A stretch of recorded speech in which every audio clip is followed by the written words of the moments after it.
Student of 9th class, हमारा जो practical है ये है प्रिंसिपल ऑफ मोमेंट। इसके अंदर हमारे पास एक वेज है, इस वेज के ऊपर हमने एक मीटर आर्ट को बैलेंस किया हुआ है, ठीक है।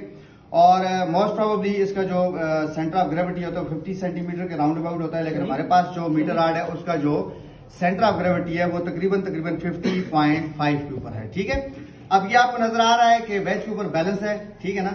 अब हम क्या करेंगे, इसके दोनों अतराफ जो है वो ये मुख्तलिफ मासेस अटैच करेंगे। इन मासेस की वजह से क्या होगा, इनके वेट की वजह से इसमें क्लॉकवाइज और एंटी क्लॉकवाइज टार्क पैदा होगा।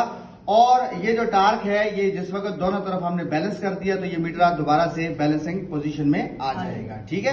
कि अब हमने दोनों तरफ जो है इसके मैसेज जो है वो लगा दिए हैं। इन मैसेज की वजह से इनका वेट भी है और इसके साथ साथ इनका जो फलक्रम या पॉइंट ऑफ सपोर्ट है उससे इनकी जो point of application of force का जो डिस्टेंस है यानी D1, जिसको हम moment arm first moment arm कह सकते हैं, फर्स्ट फोर्स का, वो भी हमने नोट कर लिया है। सामने बोर्ड पे मैंने कैलकुलेशन भी यहाँ पर लिखी हुई है, आपको अगर नजर आ रही हो तो यह क्या आपके पास W1 जो कि हमारे पास क्या था 20 ग्राम था, जिसको हमने कन्वर्ट किया किसमें, किलोग्राम में। और किलोग्राम में कन्वर्ट करने के बाद हमने इसे क्या कर दिया, न्यूटन में चेंज करने के लिए G के साथ मल्टीप्लाई कर दिया। ये सारा प्रोसेस करने के बाद हमने देखा कि जो हमारे पास जो आ रहा था क्लॉकवाइज टार्क आ रहा था W1 into D1 वो है 0.061, ठीक है। और फिर उसके बाद हमने जो इस तरफ जो दूसरी फोर्स है और जो तीसरी फोर्स है यानी F2 और F3 की वजह से जो टार्क पैदा हो रहे थे, टॉर2 एंड टॉर3, यानी W2 की वजह से जो टार्क पैदा हो रहा था और W3 की वजह से जो टार्क पैदा हो रहा था, हमने उनको उनके मोमेंट आर्म्स के साथ मल्टीप्लाई करके कैलकुलेशन की है।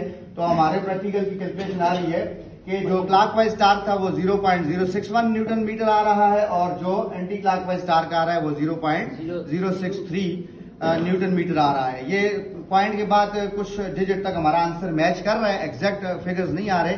उसकी रीजन है कुछ के सम टाइम हमारे पास जो ये बैलेंसिंग इसका पॉइंट जो है वो थोड़ा वेरी कर जाता था। 0.06 तक जो है न्यूटन मीटर तक जो हमारा आंसर एक्यूरेट आ रहा है। So this was the principle of moment. Thank you very much.